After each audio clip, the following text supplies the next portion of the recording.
Hello everyone, আসসালামু আলাইকুম। Samira's lifestyle blog থেকে সবাইকে অনেক অনেক শুভেচ্ছা ও ভালোবাসা জানিয়ে আজ একটি নতুন ভিডিও শুরু করছি। আর আজ হচ্ছে শনিবার, এখন হচ্ছে সন্ধ্যা ৭টা। তো বন্ধুরা, তোমাদের সাথে নিয়েই এখন থেকেই আমি ভিডিওটা শুরু করছি। আজকে তোমাদের সাথে আমি একটি নতুন ধরনের ভিডিও শুরু করছি। আজ কোনো রান্না-বাড়া গুছানো কিছুই নেই। তো এখন আমি একটু বাইরে যাব, কাজ আছে। তো কোথায় যাব দেখতে থাকো। তো প্রথমেই আমি তো ড্রেসটা চেঞ্জ করে নিয়েছি। এরপরে যে আমার শখের একটা পায়েল ছিল, আমার এই পায়েলটা খুবই পছন্দ, না গোল্ডের না আর কি ব্রোঞ্জের। মূলত এটা হচ্ছে জয়পুরের একটা পায়েল। এই পায়েলটা আমার খুবই পছন্দের। আমার আরও একটা পায়েল আছে গোল্ডের, সেটাও খুব পছন্দ। ব্রোঞ্জের আছে, সেটাও পছন্দ। আসলে মেয়েদের পছন্দের আর শেষ নেই, তাই না? আমার কিন্তু সবগুলোই ভালো লাগে, তবে সবচেয়ে বেশি ভালো লাগে আমার এই জয়পুরের পায়েলটা। তো বন্ধুরা, দেখো তো কেমন লাগছে।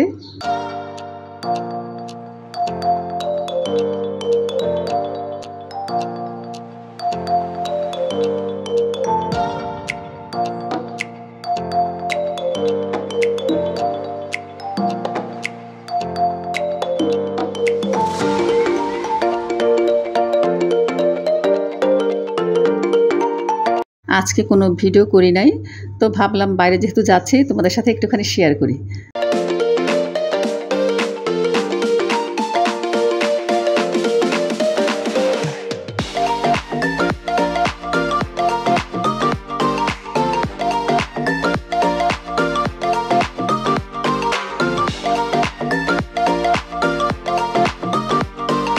তো এই তো আমি রেডি বাইরে যাওয়ার জন্য। আমি কিন্তু দেখো সাজুজ তেমন কিছুই করি নাই, জাস্ট ড্রেসটা চেঞ্জ করেছি, একটা ঘড়ি পরেছি।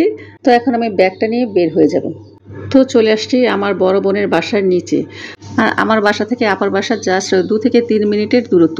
আর এতটুকু জায়গায় আসতে না আসতে আমাকে কী পরিমাণ ঘামাইছে, প্রচণ্ড ঘামি আমি। এই কারণে আর কি কোনো সাজগোজ আর কি করতে ইচ্ছা করে না।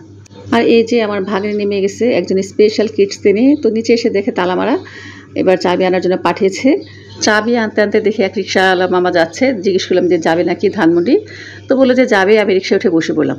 আর আমাদের একটু তাড়াহুড়া দরকার, কারণ এটা হচ্ছে আমরা যে জায়গায় যাচ্ছি 8টা পর্যন্ত খোলা থাকে। তো এখন অলমোস্ট 7:15 বাজে। তো দেখি যেতে কতক্ষণ সময় লাগে, তবে বেশি একটা যেতে সময় লাগবে না, তাড়াতাড়ি হয়ে যাবে আশা করছি। তো বন্ধুরা, তোমরা নিশ্চয়ই অনেকে বুঝতে পেরেছো আমরা কোথায় যাচ্ছি, কাকে নিয়ে যাচ্ছি। বললাম না একজন স্পেশাল কিডস, তো সেই স্পেশাল কিডসটা কে এতক্ষণ হয়তো তোমরা বুঝে গেছো। দাঁড়াও বন্ধুরা, তোমাদের দেখাচ্ছি কাকে নিয়ে যাচ্ছি। এই যে দেখো আমাদের লিসুনা, ওকে নিয়ে যাচ্ছি ক্রিমের ওষুধ খাওয়ানোর জন্য। একদম ঠান্ডা হয়ে আছে। এটা হচ্ছে আমার বড় বোনদের অ্যালি সোনা। সে হচ্ছে ঘরের মোস্ট একজন ইম্পর্টেন্ট মানে পার্সনই বলা যায়। তাকে ছাড়া কেউ 1 মিনিটও চলতে পারে না, মানে অনেক আদরের এটা মিনি বিড়াল আমাদের। তো ওকে তো নিয়ে যাব হচ্ছে আমরা ক্রিমের ওষুধ খাওয়ানোর জন্য, তোমাদের বললামই। কিন্তু এত শব্দ হচ্ছে আর রাস্তায় এত পরিমাণ জ্যাম, যা বলার মতো না। তো দেখা যায় শব্দের চোটে ভয় হয়ে একদম মানে আঁটুমাটু হয়ে বসে আছে। আর একটু পরপর শুধু বলছে ম্যাও ম্যাও। আর এই কারণে দেখা যায় একটু পরপর মানে আমরা ঢাকনা খুলে ওকে দেখছি, ওর সাথে কথা বলছি। আর এই যে এখনও ম্যাও শুরু করছে। আর আবার ওকে একবার আর কি বের করে দিলাম, যে আর কি ঢাকনাটা তুলি, মুখটা বের করে সব কিছু দেখতে থাকে। আবার যখন শব্দ হয় ঠুস করে একদম দেখা যায় গুটিসুটি হয়ে ঝুড়ির মধ্যে বসে থাকে। মানে ওর জন্য খারাপ লাগছিল, হঠাৎ করে বের করেছি তো, আর অনেক ভয় পাচ্ছে, রাস্তায় প্রচণ্ড শব্দ। তো এখন আমরা ধানমন্ডি এরিয়ার কাছাকাছি, হঠাৎ করে দেখি গুড়ি গুড়ি বৃষ্টি পড়ছে। এতক্ষণ ভালোই ছিল, তো আমরা একটু টেনশনে পড়ে গেলাম ওর শরীরে পানি লাগছে কিনা। আমরা ওড়না টোনা দিয়ে ওকে একটু ঢেকে রাখার চেষ্টা করছি। এরপরে দেখে মামা নিজে থেকে, যখন আমরা আর কি বলে করছিলাম এসে এখন কি হবে, ও তো ভিজে যাবে, তো মামা আর কি ভ্যাকসিন বের করে দিল। এরপর ভ্যাকসিন দিয়ে সম্পূর্ণ আর কি আমরা ভিজেছি, কিন্তু ওকে ভিজতে দেয় না, একদম কাভার করে। তো এই যে আমরা নিয়ে চলে যাচ্ছি ধানমন্ডির 7 তো এখানে জিজ্ঞেস করলাম যে এখানে বিড়াল কুকুরদের যে ভ্যাকসিন দেয় এটা কোথায়। তো সবাই দেখিয়ে দিচ্ছে। এদিকের আশেপাশে সবাই চিনে দেখছি, কিন্তু আমরাই চিনি না। কীভাবে চিনব বলো? এটা কি বোঝা যায়? কোনো আর কি পেটসের ছবি দেওয়া নেই, কোনো কিছু নেই। এই যে সরু একটা গুলি, তো ভয়ে ভয়ে ঢুকছিলাম আর আমি ভিডিও করছিলাম। আমি বলি যদি কোনো সমস্যা হয় ভিডিওতে তো ধরা পড়বে, তাই না? এটা ক্যাপচার হয়ে থাকবে। কোনো মানুষজনের শব্দ নেই। হঠাৎ যেতে যেতে দেখি লম্বা একটা সিঁড়ি, আর ওখানে একটা রুম থেকে আলো জ্বলছে। তখনই বুঝতে পারলাম যে নিশ্চয়ই এখানে কিছু হবে। তো ফাইনালি ভিতরে ঢুকে তো আমি অবাক হয়ে গেলাম। এত এত পেটস মানে বলার মতো না।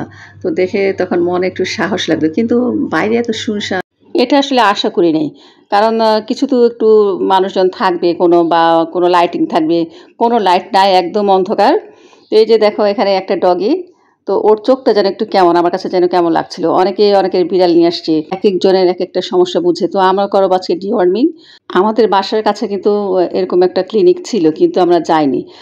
ওখানে একটা বিড়ালকে আর কি ডিওয়ার্মিং করাতে যেয়ে ওরা মেরে ফেলছে। আসলে ওরা মেরে ফেলে না ঠিক, কারণ ওই যে অনেক সময় না কৃমির ওষুধ খাওয়াতে গেলে বিড়াল এমন কাণ্ড করে যা বলার মতো না। তো তখন দেখা যায় ওদের প্যানিকের কারণেই আর কি গলার মধ্যে ওষুধ আটকে যায়। আর ঠিক ওই বিড়ালটার ওই অবস্থা হয়েছিল, কিন্তু আমার ভাগ্নিরা কিছুতেই মানতে চায় না, বলে যে না, ওখানে একটা বিড়াল মেরে ফেলছে, ওখানে যাব না। বলে না যে ঘরের সামনের ঘাস কখনো গরুতে খায় না। সেই আমরা ধানমন্ডি গেছি মোহাম্মদপুর থেকে। আর একদম যেমন আমাদের ঘরের পাশেই, জাস্ট 2 থেকে 3 মিনিট সময় লাগে এমন জায়গাটা। তো যাক, এখানে আসলাম, আসার পরে যেখানে আরেকটা রুমে দেখলাম যে পেটসদের খেলার জন্য বিভিন্ন জিনিস, তারপর হচ্ছে ওদের প্রতিদিন ব্যবহারের যে জিনিসগুলা, ওদের বিভিন্ন ধরনের ক্যাট ফুড, ডগ ফুড, এরপর হচ্ছে বার্ডস ফুড, সব কিছুই আছে এখানে। তো আমি একটু ঘুরে ঘুরে দেখছি আর তোমাদের সাথে শেয়ার করব বলে। আর আমি কিন্তু এখান থেকে একটা খেলনা এনেছি এলির জন্য। খেলনাগুলো এত সুন্দর, এই যে সব এগুলো দেখো, বার্ডস ফুড, তারপর ক্যাট ফুড, তারপর এই যে এখানে বিভিন্ন অ্যাক্সেসরিজ আছে। এক ছাদের তলায় আর কি সব কিছু পাওয়া যায়। ভালোই সিস্টেমটা করেছে। দেখা যায় পেটসদের নিয়ে আসলে ওদের প্রয়োজনীয় জিনিসগুলো অনেকে কিনে নিয়ে যেতে পারে। এই যে দেখো এই ঝুনঝুনিগুলো দেখতে কিন্তু ভালোই লাগে, কিন্তু দামটা আমার কাছে একটু বেশি মনে হয়েছে। কি দিয়েছে, সুতো দিয়ে একটুখানি এই যে বেনি করে 5টা 6টা হয়তো বা ঘুঙুর দিয়ে দিয়েছে। তো এটার দাম 300 টাকা চেয়েছে। তো প্রথমে এটা আমি নিয়েছিলাম, তো নেওয়ার পরে হঠাৎ মনে হলো যে না, এটা নিব না, অন্য একটা কিছু নেই। আর ওর গলায় তো একটা ঝুনঝুনি আছে। বিড়ালদের জন্য এই ঝুনঝুনিগুলো কিন্তু খুব প্রয়োজন। যারা নতুন বিড়াল পালতে চাচ্ছ তাদেরকে বলবো, এই ঝুনঝুনিগুলো ওদের জন্য খুবই প্রয়োজন। কেননা কি, ওরা দেখা যায় কি একটু পরপর বাইরে বের হয়ে যায় বা কোথাও লুকায় বসে থাকে, তখন এটা শব্দে বোঝা যায় আর কি, আমরা নোটিস করতে পারি ওরা এমন জায়গায় আছে। তো আমাদের অ্যালির গলায় আমরা সবসময় পরিয়ে রাখি। আর ভিডিও করতে করতে হঠাৎ দেখলাম এই যে এখানে 3টা 4টা বিড়াল ওদের খাবার দিয়ে রেখে দিচ্ছে। আর দেখো আমার দিকে কীভাবে তাকায় আছে। আর আমি কাছে গিয়ে একটু ডাকলাম যে আমার কথা শুনে নাকি, দেখি আসতে বললাম, খেয়ে আমার কথা শুনবে। বিড়ালের কিন্তু একটা বৈশিষ্ট্য আছে, মানে ওকে যে লালন পালন করবে বা যারা লালন পালন করবে, যে বাসায় থাকবে সেই বাসার লোকদের চিনবে, আর কাউকে চিনে না। এই যে আপার বাসার অ্যালিকে এত আদর করি, আমার মেয়েরা গেলে এত আদর করে, কিন্তু মানে ঘাও করে কামড় মারে, কখনো ভালো মতন আসে না। তো আমরা বলছিলাম যে কতক্ষণ লাগবে, বললো যে সময় লাগবে না। মানে প্রথম সিরিয়াল দেখে তো আমি ভয় পেয়ে গেছিলাম যে না জানি কত সময় লাগবে। পরে বললো যে না, বসেন, বেশি একটা সময় লাগবে না। তারপরে যে আমাদের ডাকলো, আর এই যে দেখো কেমন শক্ত হয়ে আছে, মানে ও বুঝেই গেছে যে আমাকে কিছু করার জন্য নিয়ে আসছি। এটা হচ্ছে বিড়ালের এক্সরে টেবিল। আমি একটুখানি ঘুরে ঘুরে দেখছিলাম। আর ওকে এখন আর কি কৃমির ওষুধটা খাওয়ানোর চেষ্টা করবে, দেখি খাওয়াতে পারে কিনা। কেমন শব্দ করতেছে? জি, 4 কেজির জন্য একটা। তো ওর কয় কেজি? 3 কেজি। ওয়েট কি এখন মাপছে? হ্যাঁ। আমি খাওয়াতে থাকবো এটা।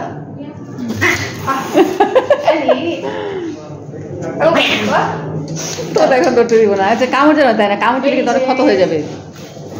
এটার গলার মধ্যে কিছু পরে নেওয়া যায় না?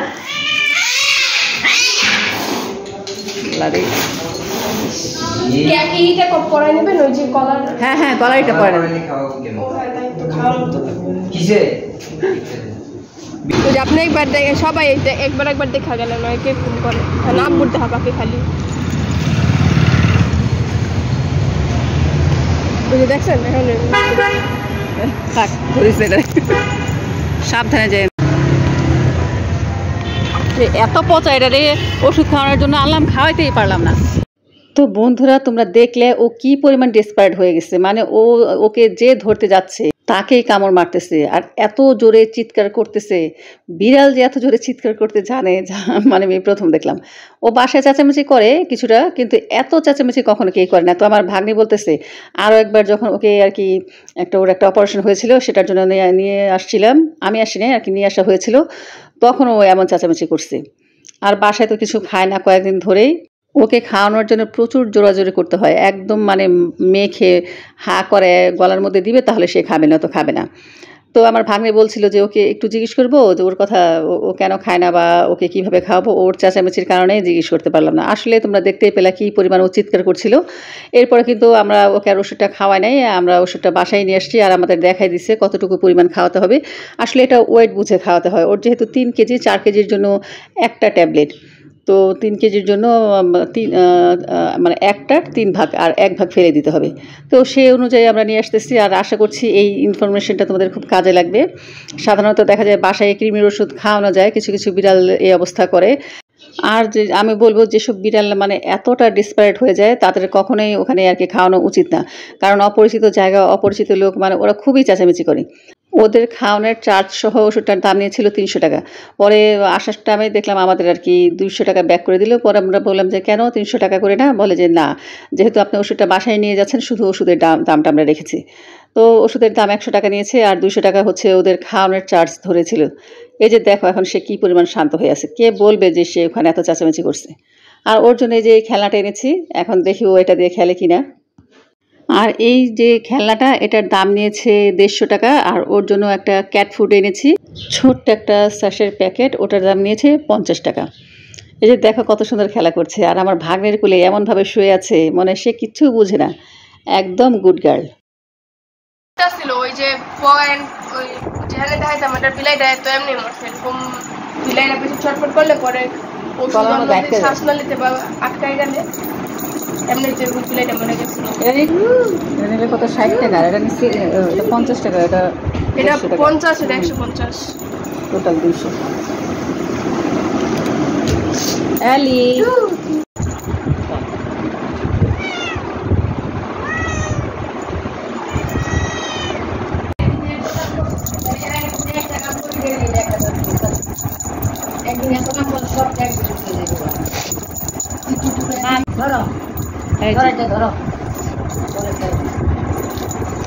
মাছ, ওর সঙ্গে মাছ বাচ্চা, সত্যি সত্যি মাছ নেই। হ্যাঁ,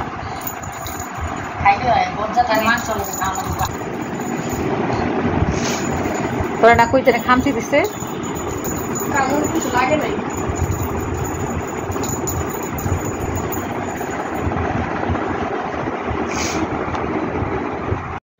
বাসায় এসে কি সুন্দর বসে বসে খেলা করছে, মনে হয় একদম মানে বাচ্চাদের মতো। তো ওকে কিভাবে খাওয়াবে না খাওয়াবে আমরা প্ল্যানিং করলাম। তো আমার ভাগ্নি বললো ওকে মাংসের সাথে মিশে ওষুধটা আর কি খাওয়াই দিবে।